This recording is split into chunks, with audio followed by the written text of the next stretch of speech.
Hi there, Giel here. Here we are, episode 7, the Dutch history of house. This is Can You Feel It? Last episode with Chocolate Puma. Great reactions, Mark Novillo. Just saw these guys in Music Hall in Atlanta past weekend. I followed their music for years. So great to hear them talk about the love of music. And I'm Not Radio is asking, I love them so much. Hope they will come to Moscow someday. Hopefully they will come. Thank you so much, Tom, for all the music in the background. He's just enjoying these great Rocket G4 studio monitor of KRK. And now it's time for the guy, the great guy, Fedde le Grand. And he's talking about all things. The important role of his mother during the beginning of his career. The unplugged vibe of the music scene. The magic train ride he had. The story of working with Michael Jackson, or at least the material, his 2 regrets in his career, and of course his 5 essentials. Put your hands up and enjoy Fedde le Grand. Can you feel it? Feel it? Can you feel it? It's the music of millions of people all over the world. Electronic dance music. In Holland we call it house music. It was my history. It was my youth. These were my records. Who am I? I'm Giel Beelen, a Dutch radio DJ. And I want to share and explore my musical history with you, together with the biggest DJs. As you probably know, most of them come from Holland. Why is that? This little country in the west of Europe. And how did they all start? Can you feel it? The story of a Dutch DJ from the bedroom to the festival. Check this out. This is going to be a dance trip down memory lane. Hi there, thanks for listening and welcome, Fedde le Grand. Hello. How you doing? Pretty good. Yeah, we're in your absolute nice studio. Yeah, in yeah. Holland. I'm pretty. I mean, it's. I just asked for it and found like the perfect person to make it, but so I'm just a lucky one to use it. Yeah. But I think they did an amazing job. Okay, our native language, of course, is Dutch, but for this podcast, we'll speak English. At least I will try. But for our Dutchies who are listening, wat is het Nederlandse gerecht dat je nog graag eet? We're talking about food again. Yeah. Or maybe there isn't any favorite dish. You want me Dutch. to answer in Dutch or in English? Yeah, just one Dutch Oké. for the Dutchies.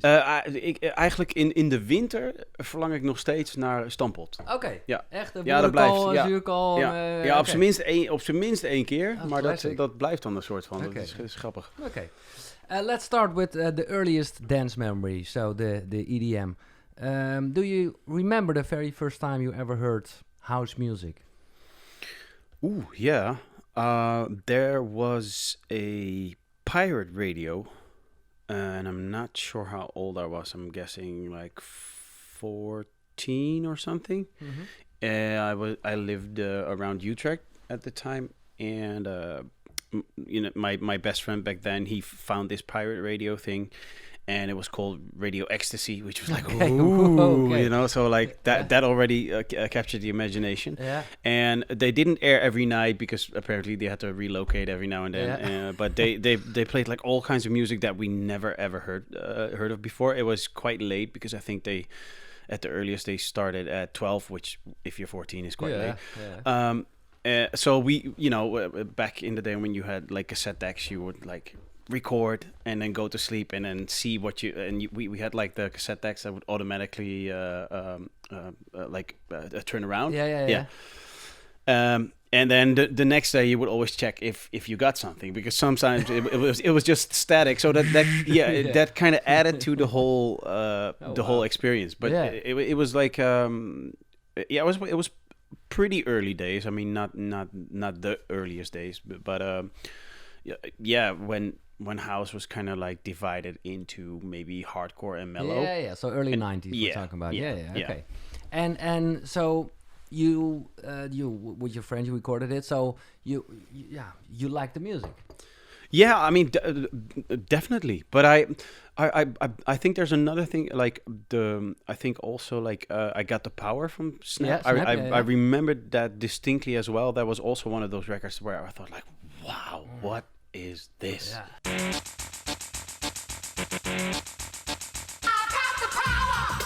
and Bump Up the Jam, Yeah. Bump Up the Volume. Yeah. Those were a few Yeah. of the records that you were really like, wow, this Yeah. is something different. So I think that's where, because I was more into hip hop before that, to be honest. Okay.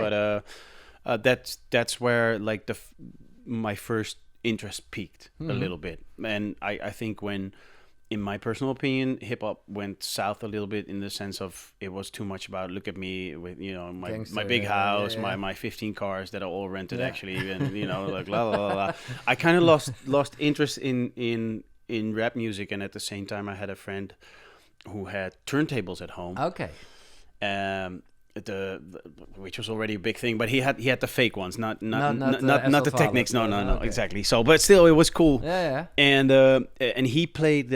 He was like a huge Acid fan in the sense of the music. Yeah. Acid. Okay, So yeah. so yeah, we would after school go there, and he would kind of learn me how to Okay. play, and that's when I really got the bug. I think. Yeah. Okay. And you were later on buying records. That was the start of.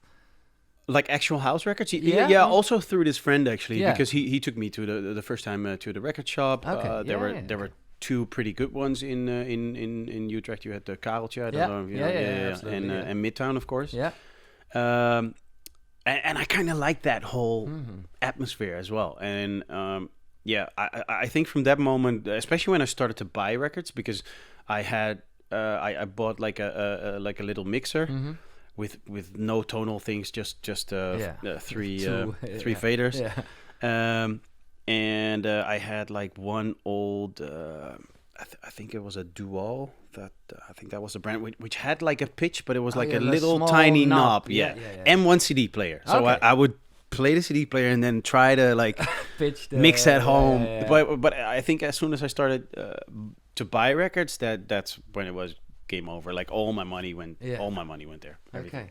So you started as a DJ, not as a producer, because a lot of the founding fathers started as a producer, but you started as a DJ. Yeah, definitely. Yeah. So tell me about the first gig.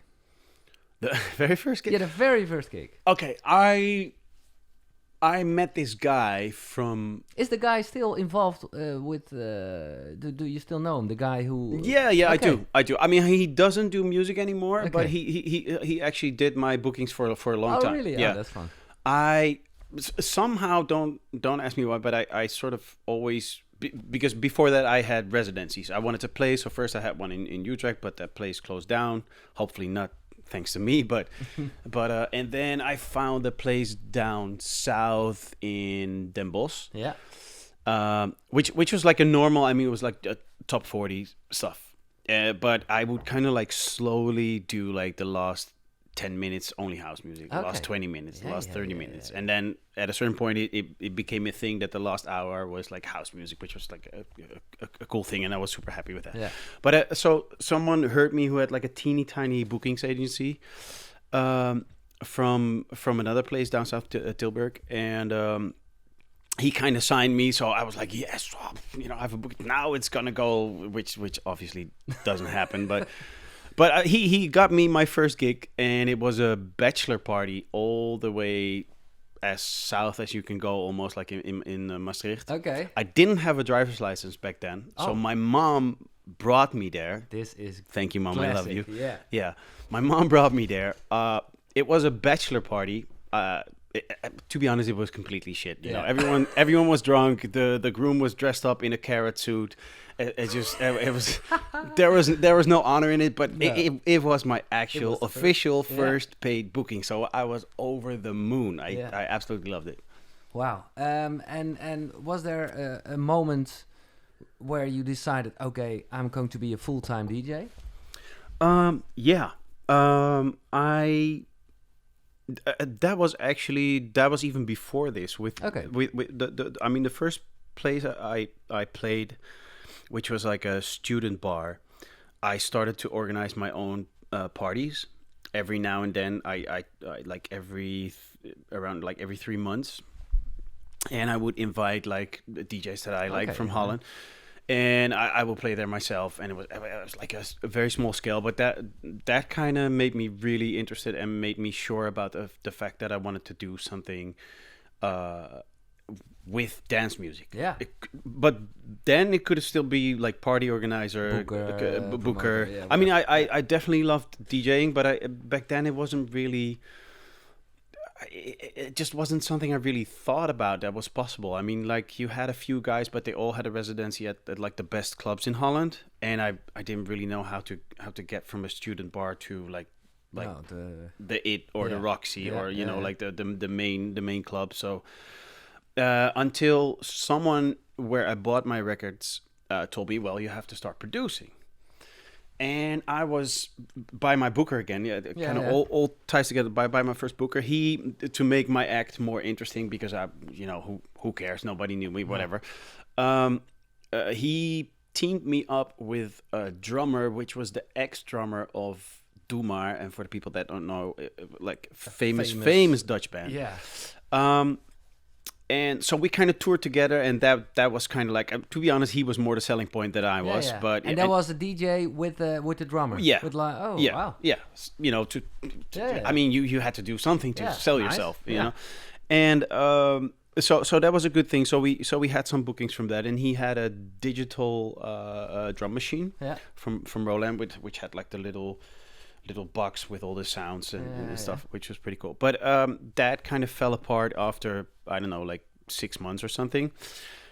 And so I ended up with the drum kit, and I hooked it up to my computer and just started researching, which back then was a lot of work because you had a modem that had to call and like, and then finally you could see like maybe a 1 minute clip. Yeah. But yeah, and I started to read a lot, and then slowly I kind of did my first things, and I like everything I finished I actually brought to that guy from that record shop, because in my opinion he knew how a record should sound like. Of course it sounded horrible and so on and so on, but at least it got me going and enthusiastic, and that's sort of the start of producing. Yeah. And then later on, also through one of the clubs I worked in, which was more in the middle, I met another guy who actually knew a lot about studio stuff, and he played the piano very well. And so we decided to do a studio together, and that's, I think that was the point where I really decided, because I had to build a studio back then. You couldn't do it with just a laptop. No. You needed like all freaking equipment, a lot of money. Yeah. So like between the two of us, I think we were like 100,000. I guess guilders back then. I'm not sure, but that's a lot, for being so young in the whole. So I lended money from like friends and back then my girlfriend's mom and just everywhere where I could get it. I lended money to start that first studio. So I think being a little stupid and naive on one side, but believe. Believe, and at the same time be so determined, and and that's where it got serious, and that's where I made my first record that came out on Eric E's label, which for the people that don't know is like a famous Dutch DJ. Yeah. So that's where it got like a little serious. Okay, so that was around 2004 or? No, a little earlier. A little earlier. I think around 2001 or so. Oh, 2001 or something. Yeah. Okay. And what? What was your environment? What were your parents thinking, for example? Okay, your mother drove you to Limburg that one time, but to invest like a lot of money in. No, I mean like she. And thanks again, Mom. I love you, and I'm not being a mama's boy here, but it really, she supported me. I mean, she is a painter herself. Yeah. Okay. And she kind of didn't go for it when she was young. Oh, right. Okay. And she always regretted that. So she always supported me, like, son, if you believe it, I mean, you have to think about it. I want to hear your thoughts. Like how do you see this going somewhere? So not just like a blind bet, just going into something. But yeah, but she always supported it. My dad, not so much. He's a physiotherapist. Yeah. He was always, of course, imagining me taking over the Yeah. practice Okay. and come on, son, and it's no living, doing music and so on. But maybe that's you also probably had good. the same Yeah, speeches. absolutely. Yeah. Okay. What was so special in the early days? Because, well, that's the whole thing of this podcast. I think people have no idea how in the early days, dance music, house music, whatever you call it, it wasn't that well organized. It wasn't that big. No. What can you still remember about the gigs and the whole scene? Well, I mean, I think I'll have to start with the first time that the friend that played the acid music took me to my first real house party. Okay. Actually, Dimitri was playing there. Wow. Yeah. Dimitri from Amsterdam that is not from Paris. And there were two things. I danced the whole night. Yeah. I was just really captivated. Where was it? Winkel van Sinkel in Utrecht. Yeah. And I had no idea, like, because at a certain point my friends were like, "Hey, let's go home," and I was like, "What? We just came here like an hour ago or something, So I was being naive a little bit because I didn't do drugs. I don't do drugs. That's my personal choice. But but I was so captivated, so into the music. So that was thing one. Nice. And the second thing, which has to do with drugs, of course. But I was like, wow, everyone's so nice here. There's no bumping. Everyone says sorry. Yeah. Everyone's in a good mood, which is probably a combination of how it actually was and maybe some stimulating things. But because I definitely don't want to say that whole scene was built on only drugs. It's really... and that's what stuck with me, and actually until today, to be honest, it is about unifying people, and it's about love for music and love for I think just beautiful things in general. Because another thing that I loved is that back then nobody gave a... Can I swear? Yeah. Nobody gave a shit about how they looked or whatever. I mean, if you, for instance, I remember someone singing and she just had a great voice. Wasn't the prettiest person. No. I mean, like not a model. Yeah. But everyone loved her because she sang great. Yeah. Period. Yeah. No fancy schmancy or I have to wear this or whatever. And that whole unplugged vibe from the norm, I just fell in love with. So it was the combination of the music and just a total vibe of everything. You really felt like, this is my group. This is my stuff. It was almost good to be a little bit of an outcast. Which I think was. And that was the collective feeling on exactly, a certain night. Like, okay, we know what it is. It's almost like I finally found my people. It's almost like that, which was great. Okay, well that's great. And well, like I said, it wasn't well organized. Not all the parties. When you became big, a little jump in history. Mm-hmm. Was it then already good organized? No, not yet. No, I mean better. I think festivals evolved quite a lot. Yeah. But I remember my first international gig, which was in Edinburgh, which was like a teeny tiny club with like a super low ceiling. And especially England, it's still a little bit like that here and there. It's like all you need is 4 speakers, and that's it, and a good crowd, which was a little bit the thing, if you had like a strobe light and a few other things, and then just a good sound system, and we're done, which had its charm as well. Of course, but I think if festivals were getting a little bit more serious, a bit more production. I mean, not something close of what you see, but I think they were definitely more keen on their location. Okay. I like a nice valley or something that is just a good look. So I think they were starting getting more and more aware of we have to offer a bit more than the 4 speakers. But do you still remember some funny things that went wrong because of this new thing? I mean, I have to say, in Holland, it was usually pretty okay from the artist side. I think as a visitor, I think everyone probably lost a coat somewhere on a festival because it was a big mess. Exactly. Exactly.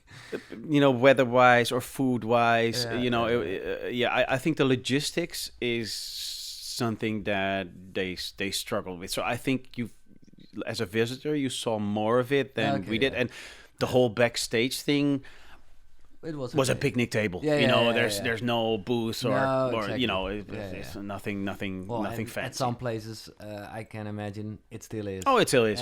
Sure. And no problem at all. Okay, so let's go back to your career. You mentioned you released the first track with Eric E together on his label. Yeah. What kind of song was it? Sort of a techno-y thing, actually. Okay. Is it still available? Was it on Fedde le Grand? Because it was. It was under my own name, and I think his label was called One Star. Yeah. I'm not even sure if I remember the track name, to be honest.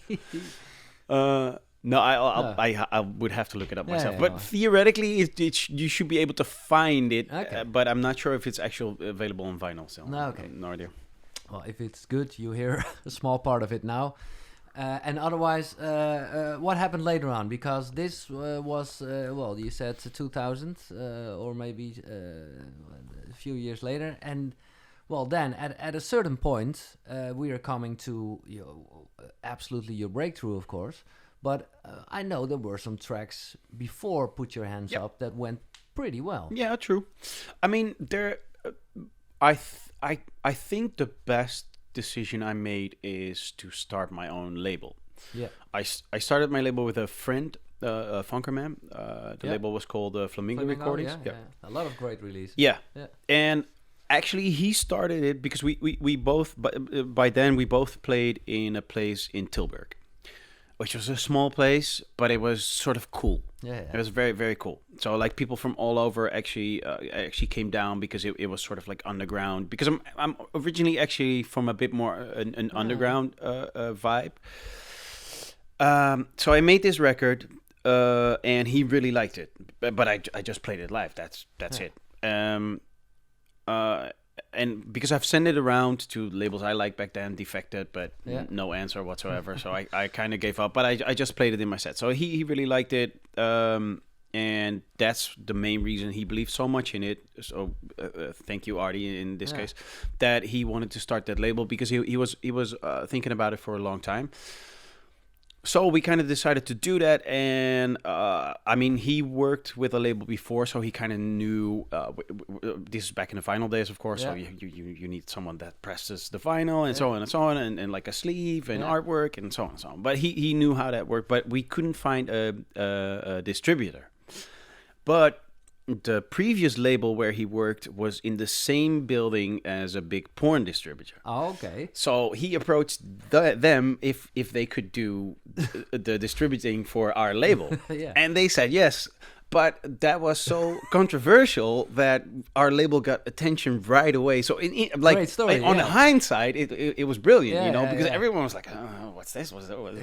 And apparently the records were like good enough, or because the first one was "Get This Feeling" actually.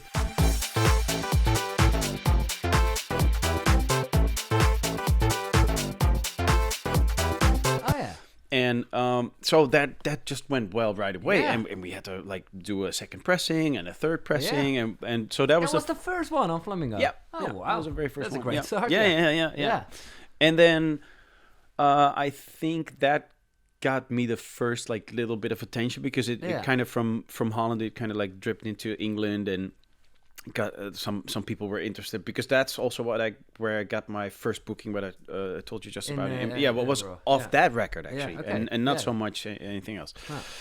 And think So, and after that, I made a record called just Trippin.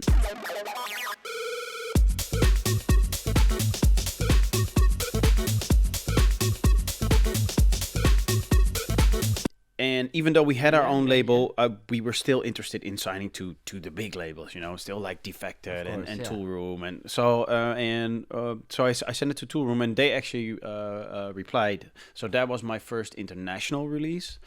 And I think then there were like 2 or 3 more on Flamingo, I think. And then, that's actually when I made Put Your Hands Up for Detroit. Yeah. Which was officially a B-side. At least I wanted to be a B-side because I was like, it's not... Like, once again, I was more into, underground stuff. I was like, I don't know. So I made... It was an EP with 3 tracks. Yeah. And I asked Artie, just put this one on the B-side. It's fine, together with another track. And the A-side should be this. Thank God he didn't do that. Okay, he didn't do that. Thanks again, Artie. Okay. But yeah, so... No, and that first blew up in Holland. Yeah. And by then, actually, that's also something I have to say. Because I always did parties next to it. Mm-hmm. So I started Sneakers in Eindhoven, which is down south. Then later Eric E., like back then my hero, joined in, and then we moved it to Amsterdam. So Sneakers was a big thing. It was a really big thing. Yeah. So I was kind of like on the label side, I was doing well on the music side, and at the same time on the party side. So it was like a sort of double up. So for Holland, I already had like a good schedule. Yeah. I already had like a busy schedule, and then from that I was also able to kind of like through our Sneakers crowd. That's where the Detroit record kind of like went big first.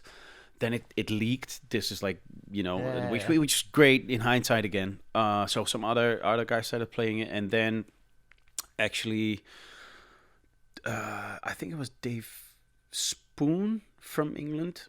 And he picked up the record first from England and signed it to CR2, which was an English label that was doing very well.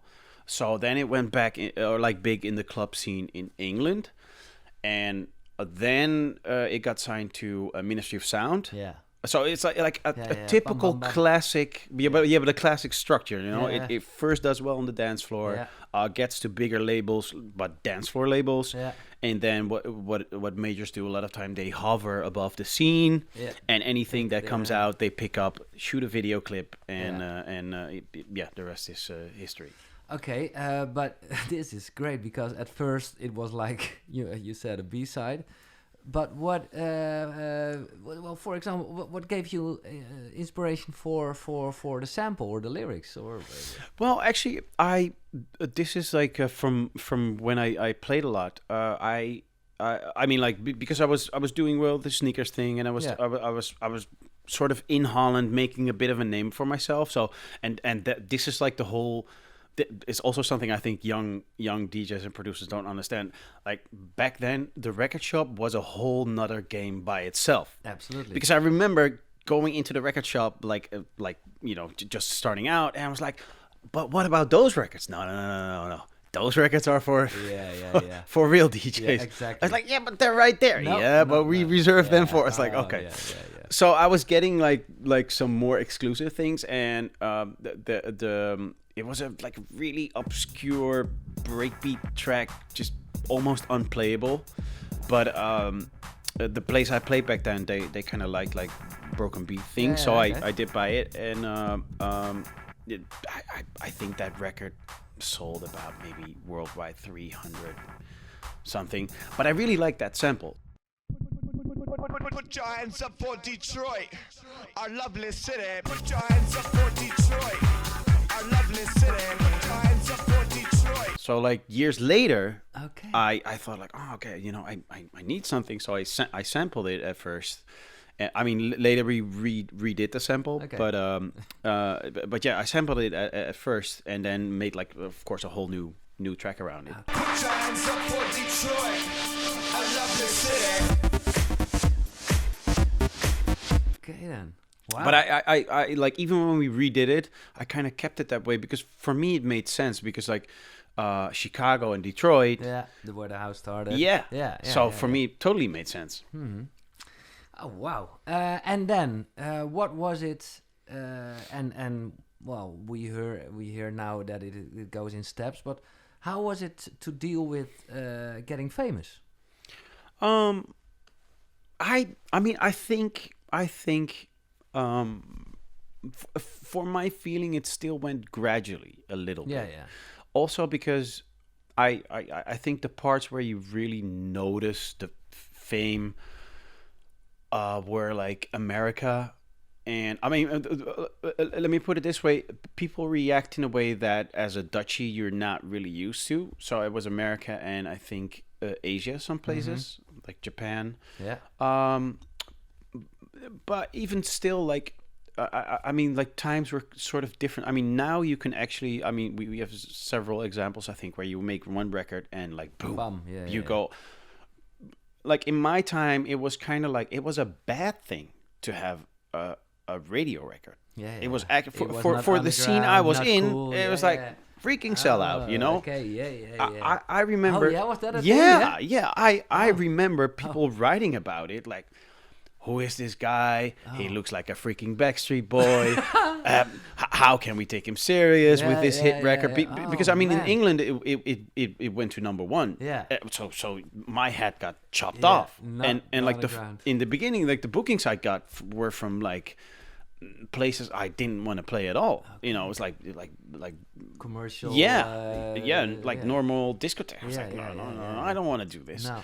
And then because I remember I was touring in Australia, and I was not doing the main stage, even though Detroit was huge over there. Yeah. I was just doing second or third stage in like a tent. But I started playing, and like they couldn't fit more people in the tent, so everybody kind of like rushed in there. And then like a few minutes later, I had Sharam from Deep Dish, Carl Cox, and I don't remember. There was someone else. All three behind me, so like arms crossed, like okay, let's see if this guy can actually do something. The hit machine. Yeah. But I totally played like underground back then because that was just the thing to do. Yeah. And they were actually checking out if I could actually do something as a DJ. So actually, Carl checked me out a few times, and after that whole trip, he invited me to Ibiza. Yeah. But like once again, also this was like a slower process. Okay. You know, and I think I remember going to America and doing a party called Rehab, which was very infamous, like famous for going all nuts. But I remember I would play 15 minutes of house music. Someone else would take over, play hip hop music. I would go back and play house music again, and like my hour was divided in like four parts, and you have to, because otherwise people would get cranky and like lynch you. So I mean there were some spots that you could really do proper house at, but in the beginning when I came here, no, not at all. No, but that's the great thing, because you're here in this podcast about founding fathers, because you have a big role in this whole electronic dance music history story. A little bit. Because of this, of course, you said it started in Detroit, but the whole. Well, let's call it house, let's call it EDM. I don't know the good terms anymore. But you really build a bridge between the club and the pop scene, actually. Yeah. I mean, I personally think that it was me, Benny Benassi with Satisfaction. Eric Pritz with Call on Me, and Exceeder. Oh yeah, I think those four tracks kind of were in the same sort of short period of time. And I think that kind of seriously rebooted the whole dance scene, because it was dead before that. Absolutely. Everywhere there was just mainly R&B and hip hop. Yeah. Yeah. True. So I think in that way, yes, and I think because I remember like especially in America, like the comment I got the most back then was like, dude, there's only like 2 songs played here, which is your song, and Daft Punk. That's it. Yeah. So Yeah. that was a very very very big thing, and I was very fortunate to be able to follow up with the Creeps with Camille Jones, and after that Let Me Think About It. Yeah, The core, yeah. yeah. So that was kind of like a great streak. Yeah. Was there a point you've realized you became such a big guy in the scene? Well, there's one moment I distinctly remember, and that is because when I started this, I was aiming for, okay, if I ever could be like top 10 Dutch DJs, Yeah. man, Yeah. Okay. That was the That dream. That was the dream. Okay. yeah, that would be awesome. Yeah. I distinctly remember being on the train, most likely from San Diego to LA or something, from one gig to another, and just kind of, this was because I mean, when it kind of starts, you kind of like, it's really a roller coaster. You have nothing to say. You just kind of and everything is new, and everything is like, whoa, amazing. Oh wow, what is this? Blah, blah, blah. So I think I especially the first year, it's fake. Not so much that I was wasted or whatever. It's just everything went so fast. It's just, And that was the first year after doing international bookings. Yeah. So I think this was the second year, and I was in the train. I was kind of like, wait a minute, like that was my goal, but I kind of like past that goal already. So like that, no, but it's really weird because you get the question right away. Okay, what now? And because I mean, I think it's important not so much to reach your goals, but to set goals, because if you're on your way to something, it kind of gives you direction to life. Which is at least for me is a nice thing. Yeah. So I think that was the first time I kind of like realized like wow, okay, and that I finally had time to kind of like go over everything I went through, and like actually because you had time during that train ride and all things suddenly, because it really is a roller coaster. I mean, the moment you're especially the first year, you do so much, and you want to do your studio stuff. You're always focused on like sort of, how do you say, you're almost like the donkey chasing the carrot. You're only focused on the thing, right? Or at least I was right in front of you. So I didn't think about other things, but just like, okay, that's where I have to go, that's where I have to go, that's where I have to go. So that was the first time I kind of like, okay, wait a minute. So that was a really, really weird moment. And I think that was the first moment that you kind of realize, okay, this is something special. I realized really in the beginning when Dave Spoon contacted me, like, hey, I have this guy who wants to sign, because that was going to be an international wow. Yeah. So that was a moment for me, and then like I think a year later on a freaking train ride, and like, that's okay. Great. And what's one of the highlights of your DJ career, like a party? And of course, you are still making highlights, of course, but. I think, I mean, strange enough, most of the time, the first time you do something makes the biggest impression. Of course. Because although, for instance, like for Sensation, which was a huge thing for me to play. I thought you were going to mention it because that's in Holland, it's a big thing, and of course it's a worldwide party. But it's well, in Holland especially, it's like, oh, you are on Sensation, you're huge thing. Yeah. But my first one, the first one I did main stage was in Belgium. Okay. And I was so nervous, I don't remember anything. I just remember the first track I played, which was from René MS. Yeah. And I remember it's like, oh my God, it sounds so slow. Oh. So I was like pitching up, because I never played a room that big. And if a room is like huge, you kind of have to play a little tougher, a little faster, because so much energy goes away because the room is so big. So that's the only thing I remember. And other than that, nothing. I remember my first time I played Ultra, which was right around the time Detroit came out. Okay. And was kind of like still a club thing, Yeah, but yeah, not okay. yet a commercial thing. Because my booker, the first one I ever had, arranged for me to do the changeover slot between the Cure, the band The Cure. Yeah. They were actually performing at Ultra, Wow. but and after that would be Tiesto. Okay. But in between, they needed probably 10, 15 minutes to Okay. program the lights and whatever. I was like, Okay. wow, Yeah. I'm gonna play Ultra. Okay, so I get there. And this teeny tiny, like, squeaky booth comes from the side, so not the main booth, nothing like that, just like kind of, and the MC or the hype man started prepping the crowd. You know, oh, guys, are you ready? And, you know, but he didn't know I was gonna do that 15 minutes, so he was prepping the crowd for for Tiesto. Yeah. So the whole crowd goes like, Tiesto, Oh shit. Tiesto. Oh shit. I was like, oh shit, yeah, exactly. And you still have to play in that teeny tiny shitty booth, you know, nervous as hell because you know this is the first huge thing you do. Yeah. And then he gets like word from the stage man. No. You know, we have like a 15-minute. This guy's gonna play. Okay. Oh, everyone, do you guys know the track Detroit? And the whole crowd went like, rah. Okay. I was like, okay, awesome.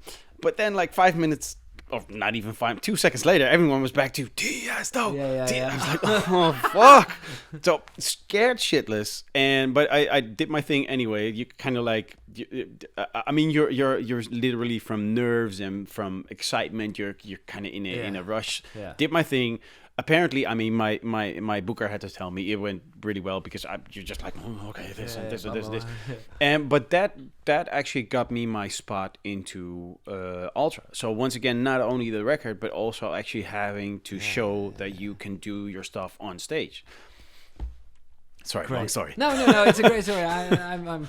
I'm sucking it up because it's well, and maybe a lot of other big guys saw actually you playing that 50 minutes because what I still remember, but I don't know where it was, like Ibiza or in the United States where you are, but I know a lot of big names like pop music names. They started to ask you for remixes, productions, and I know, and that's why of course you are like a big thing in the electronic dance music because then Pharrell and Puff Daddy and guys like that, at a certain point they were involved with this. Totally, and it was during your time. Yeah, totally. I think Puff Daddy was actually one of the first ones because he did a track with Sharam. Yeah. But that mainly stayed in the club. But I think because that's another point in my career that really is like a reality check or something. I was at home on my couch watching MTV. Home was still Holland? Home was still Holland, yeah. And watching MTV. Okay. Yeah, and that's classic. Oh, yeah. They played music. Yeah, of course. Yeah. But it was the MTV Awards, and like all the artists could nominate, or could name someone that they would nominate. So I don't know who did. Like this one was saying that one. You know, he was nominating her, and she was nominating him. So on and so on and so on. And then will.i.am came on, and he said, "I would like to nominate Fedde le Grand for Put Your Hands Up for Detroit." And I literally fell off the couch. Wow. I was like, "What?" So started calling like because you doubt yourself. Like it's such a different world for your feeling, you know. And so I started going, "Did you see that? Did you see that? Did you see that?" Yeah. Okay, well, so finally, so. And then I reached out to Will through management, of course, so on and so on. And then we invited him for Ibiza. And it gets actually more interesting. But because what I want to say now is like, I think the Black Eyed Peas were the ones that, and mainly Will, were the ones that really adapted, and really took EDM or dance music or however you want to call it, and especially in America, took it out of it's just people under a bridge on drugs. It took it out of that thing and helped making it pop music. But that's the other. So Will came in a day early to Ibiza. Okay. Lands in Ibiza, wants to go to the club, obviously. Me and David Guetta, we were both doing Pasha at the time. So he wanted to check out the club, of course, because he wanted to see where he went the next day. Yeah.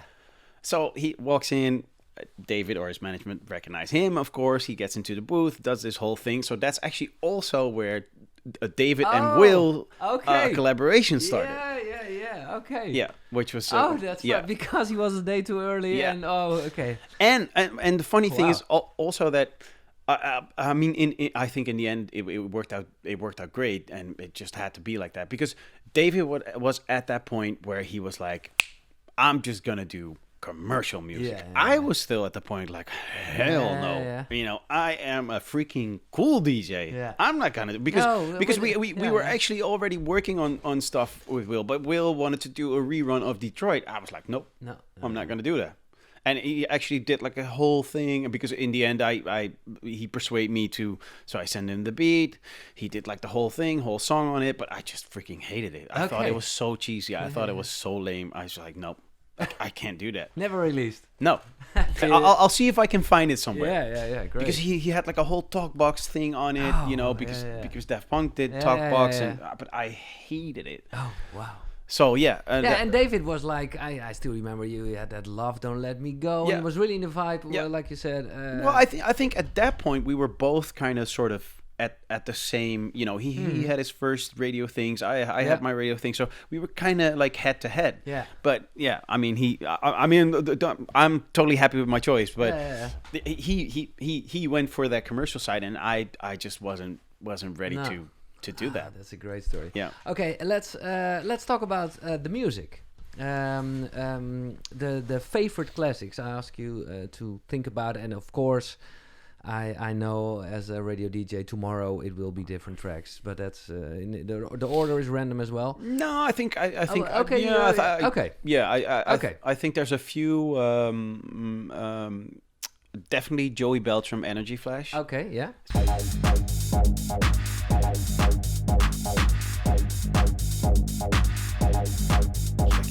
Really classic. Super classic. Yeah. And do you still remember? Was that like a song you taped on your cassette, the Pirate Station? Yeah, definitely. And I later, I think it was opera. But I think you never played it in the set. No, because it's way too hard, maybe. Yeah. Well, it's sort of like it was. I think back then it was kind of called like hard techno or something. Yeah, exactly. So, but I mean, now actually, I think a year or 2 years ago there were some remixes. I remember Sander Kleinenberg actually playing his own version. I was like, Great. So definitely that. I think being a '90s kid, probably something from I would probably have to say Faithless.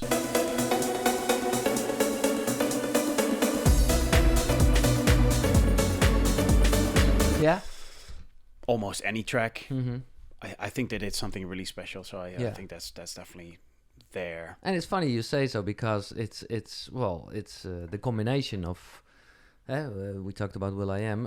It's the combination of dance and rap and for you, as I now know, started as a hip hop DJ. Yeah, it was really a great combination. With but it was still cool. Yeah, absolutely. It was at least I perceived it as non-cheesy. No, absolutely. So I think that. Faithless, that should definitely be up there.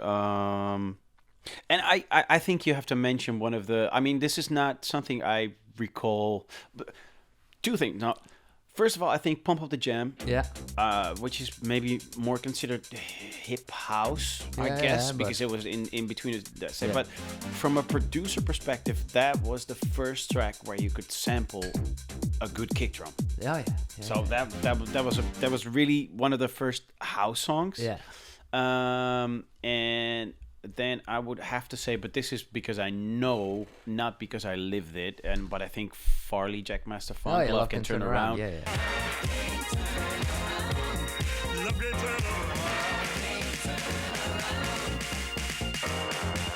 has to be in there. Yeah, of course, yeah.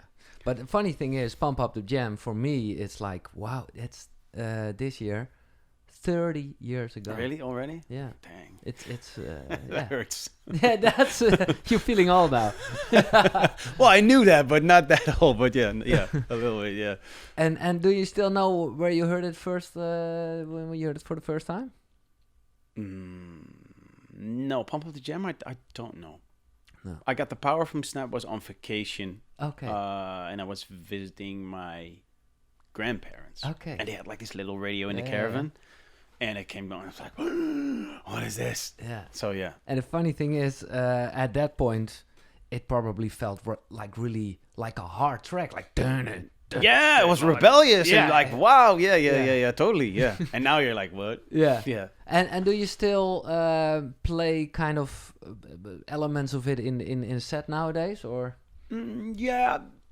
I mean, like, with any music or any art form, I guess, every so many years you have a sort of renaissance. Yeah. You know, all things. We're actually there now a little bit. Like it's kind of okay to do like a lot of 90s sounds. Yeah, with or the piano 90s house songs. things. It's totally back. So yeah, I think that automatically is like. I mean, in the end, it's like a big circle. Yeah. You know, you do a 2.0 or 3.0, 5.0 version, but it's.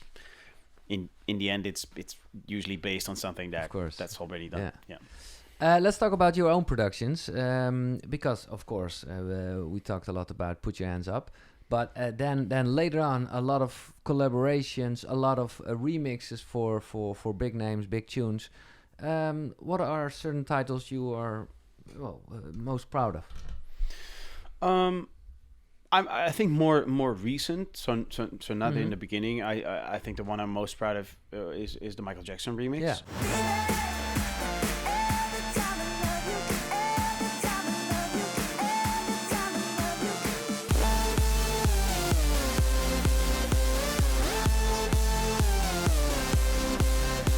I mean, it actually doesn't need. No, yeah. Or at least if you're old enough, it doesn't need an explanation, No. because that was very special, because it was after he passed away, of course. Yeah.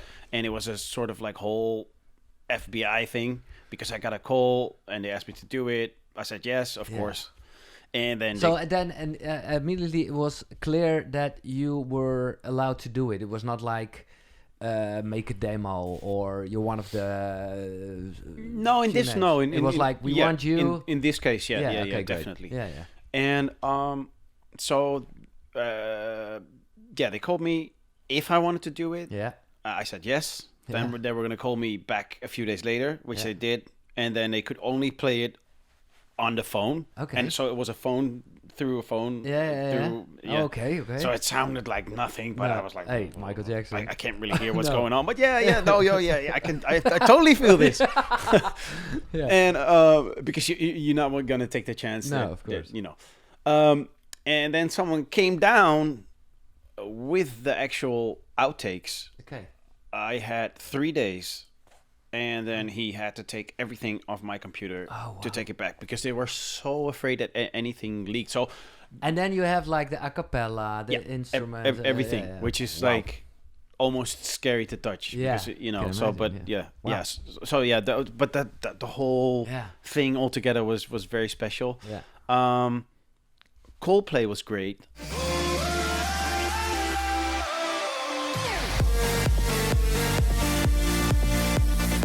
Well, again, first of all, it's Coldplay. Yeah. But second of all, like after me doing that remix, they asked me to open for them in Madrid to do. They did a special YouTube concert. Yeah. Of course, I wasn't in Big the YouTube concert, concert, but still, Yeah. I was opening for Coldplay. We all got on the on their plane, and like I got to hang out with the guys and talk to them, and which was just a great experience again. Yeah. Were they involved with the remix, or was it just like here it is, thank you, or not even thank you? No, actually, because there is a difference. You have some artists that are involved. Of course, yeah. Coldplay are those. Yeah. They wanted less reverb on the voice. That was their Okay. only thing, Okay, which okay. was apparently a huge compliment because they weren't easy. Normally, Yeah. okay. So that was cool. great. Same with Will. He's also, because I did do a remix for him. Besides not doing the track with him, but he's also involved himself, which is cool. Madonna, for instance, it's just management to management. Yeah. But That's it. still great on No, the list, of course. obviously, Yeah. and Robbie Williams, Yeah, and yeah. So no, it's totally cool. And is there like for you, or maybe for us to hear, but is there from the beginning till now, is there like a signature element, you think? Like is of course there's a Fedde le Grand sound, but well, it changed maybe a bit. No, not even maybe for sure. But Yeah. I think even because I just did, because when EDM became really EDM, that's where I struggled. Yeah. Because Okay. Yeah. if something grooves or funks, I'm fine with it. If it's just straight, it's. I mean, but sometimes you have to kind of like, because I don't want to be that guy that is like, this is what I do, nothing else. And you're like, you'll see me in 50 years. This is still what I do. Yeah. You know, I don't want to be, and I don't think you have to. If you look at painters, they go through different periods Of as course, well. yeah. That is very normal. But Yeah. as somehow for a music artist, even though if you look at Bowie or you know, any artist from 60s to 80s, it's very normal that you go through because you have a different view on life, you have a different view on music, you learn things, and this is such a technical business as well that you know, you learn. So for me, it's a very natural way to just go about it. But I think. But still, is like a signature who, besides the evolution of music and technical stuff? Yeah, I mean, I personally think so, but I think for Because it's your soul. And okay. I'm personally, but I've been that since day one. That's why I never did a second Detroit or a second Let Me Think About It, or because it's I do not want to be McDonald's. Or Burger King or whatever. No, and that doesn't mean that it's bad. No, especially from a business side. Perfect. Yeah. You know, you do this thing, you copy bum, it bum. 1,000 times and go. You know, but I rather, I always compare to food because it makes things clear. But I'd rather be that cute little restaurant on the corner where you know you can get great food, and we have a surprise menu as well, or like a chef's recommendation. Or I'd rather be that place. Because I'm fine like that. You know, it's and that's why it did evolve. But even I think that groove element, I think that's my thing, because even actually even the Coldplay remix, which is more progressive, but the beginning is boom, it has that like it, you know. So I always find a way to put that in. Yeah. And but styles just change, and I get it that because in the end it's not that complicated. You with especially now with every new style that pops up, like 5 guys go with it. Yeah. You know, and usually 1 or 2 survive, and that's it. Because it's also like marketing wise, I get it why people say, okay, I'm gonna adapt this style and this is my thing, but you have to claim it so hard, because before that style is over, but it also has like a downfall, you know, because if people view you as that thing and that thing is not cool anymore, you have a problem. You know, so I rather be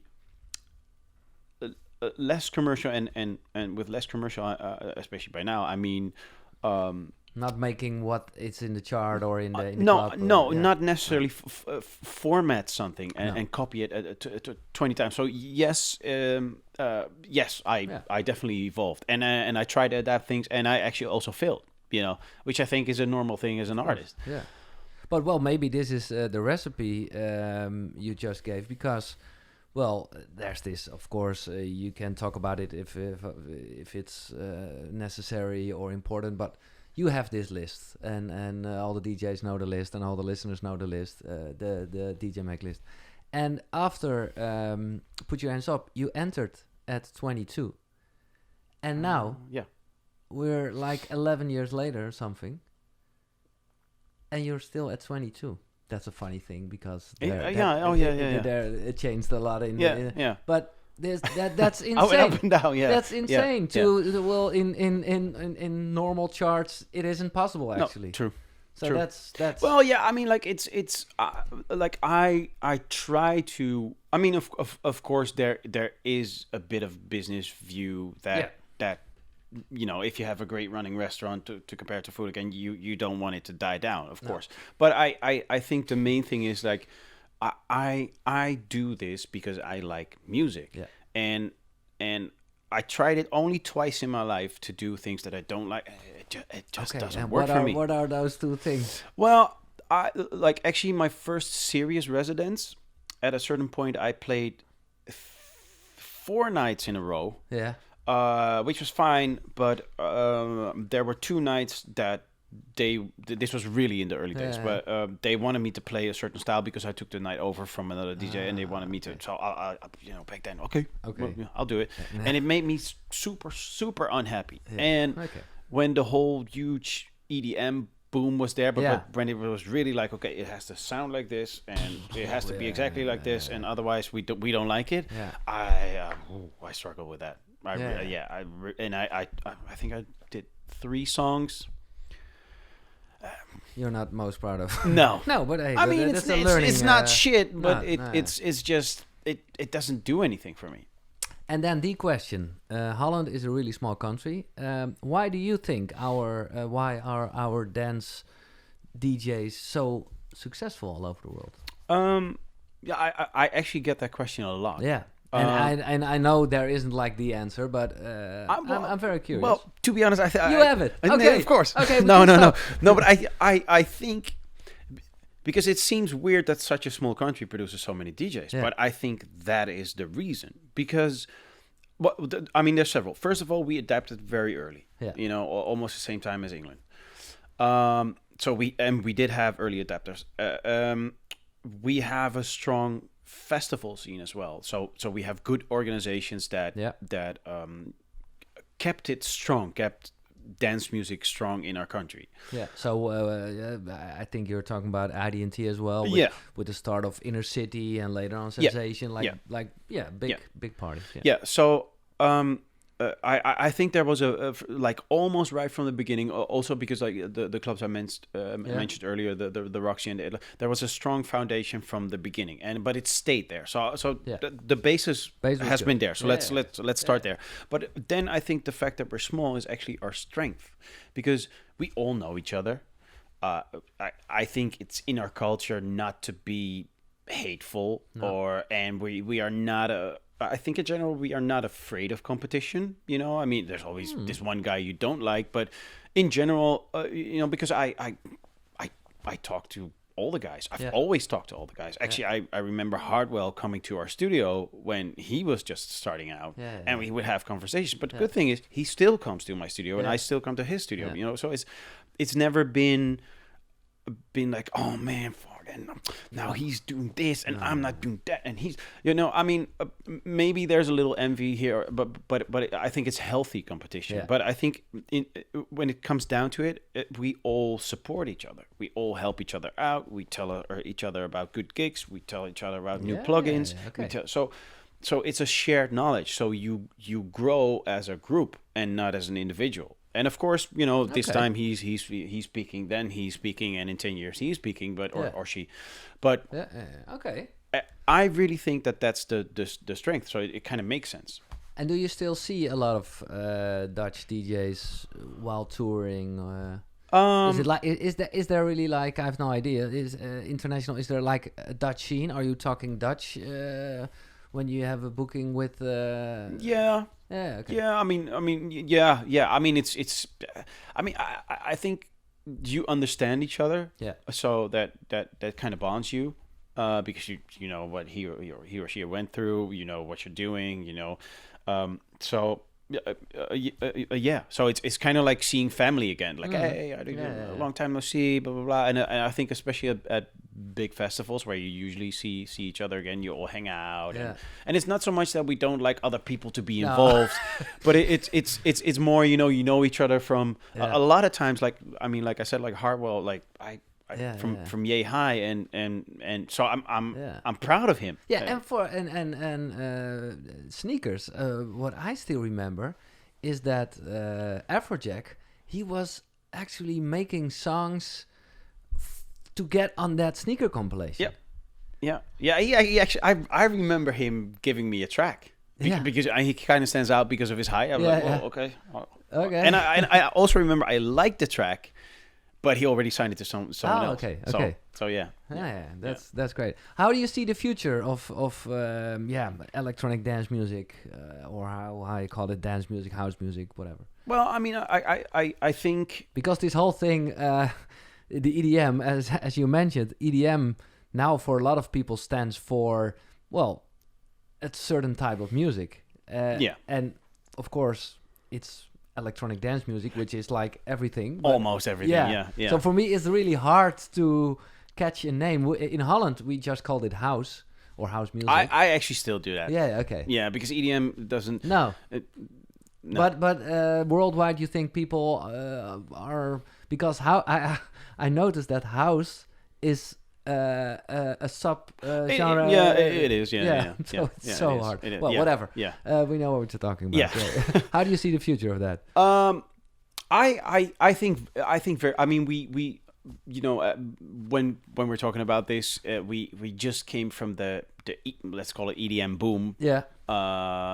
Where America totally adapted it. Yeah. And I think we're just past that, which I think is a very interesting period, because you can see hip hop taking some spots again, which I think is healthy, because I think after such a big hype, you kind of have to come down, but automatically, like, the good festivals, the good things, the good artists, they will stay, you know. And I think the amount of parties and the amount of spots might have reduced a little bit, but once again, we've seen this in Holland. Yeah. Going huge. You could party from Monday till Sunday. Yeah. And now, you kind of pick your parties. Exactly. And I think that's a very, very healthy thing. And so I think, even though it might be a little bit after the big boom, but it's still very healthy. And I think it will only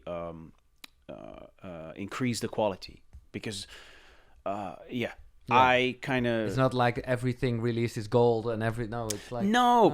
And it was for that for a while, but it also became only about the latest and the greatest. Yeah. Good, if it was good or not, that didn't matter. It was just like, I remember the discussions. Yeah, I have this kid and he's like 16 years old. No, I have this kid, he's 14 years old. No, I have this kid, he is 11 and he plays, I swear to you. And that was the only thing that it was about. And I was like... Okay. Do I want to be part of this discussion? It's like it wasn't. It was just about making sales money, points and not about. So I'm super happy with where we are now, and I think it's embedded into the world, if I may say, enough that it has a very stable base, and there will always be people that do it for the right reasons. Yeah. Do you still have any goals? Things you would like to achieve?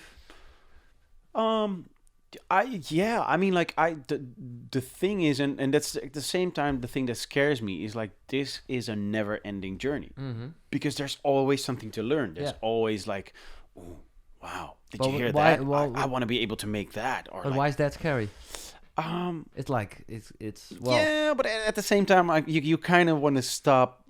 Okay. Stop at a moment. You want to play a game with an end. Yeah. Okay. Yeah. Okay. You kind of want to get out when it's still charming. Yeah. Okay. And not be that guy like, oh man, really, they booked him. Fedde le Grand Put. Yeah, exactly. Yeah. I want to stop before that. But it's really hard to view yourself like that. Because two guys that kind of like evolved with the scene over a few years, it's fine, but maybe to someone that just is just old enough to go out, he's like, who's this? So it's sometimes hard to grasp. So I hope I can stop on time. Okay. How do you want to be remembered? This is like when you stopped breathing. Yeah. I'm already. I actually, like you mentioned, and I hope that stays. That I would already be super honored if I was one of those wheels that made the whole big thing work. And I think that happened, and I hope people will still know in like 20 or 30 or 50 years. I guess so. People hope so. Would have to share this podcast. Yeah. Thank you so much, Fedde, for your time. Great, thank you. It was great talking to you, and thanks for sharing your stories. Obviously. Great. Thanks for listening. That's it for this time. Share this podcast among your friends, and if you have any questions, feel free to contact me. My Twitter is Giels, that's Giels. We are reconstructing the story of Dutch House, brick by brick, DJ by DJ. See you next time. Thanks, man. Awesome. Leuk, man. Heel leuk. Heel erg leuk. Tof, Echt ja. tof. Goeie verhalen. Ja, leuk is dat. Wat een verhaal. Ja, als je het dan vraagt, dan denk ik, oh ja, dan moet ik zelf ook weer even. Dat is grappig. There was the leuk again, and if you want to learn Dutch, grappig, what Fedde was saying at the end, means funny. All right, funny enough, next week you will hear the launch of this podcast. It was during Amsterdam Dance Event, so it is a recording with a live audience and two great guys, Secret Cinema, Jeroen Verheij, and Joris Voorn. Next episode. Can you feel it? And if you have any questions, if you have some comments, of course, leave it under the YouTube video. Give us a rating on iTunes. And if you want to ask direct to me, Twitter is @GIELS. Can you feel it? Yes, you can. De podcast Can You Feel It? The Dutch History of House Music wordt nu afgespeeld. I'm going to listen again. Check this out.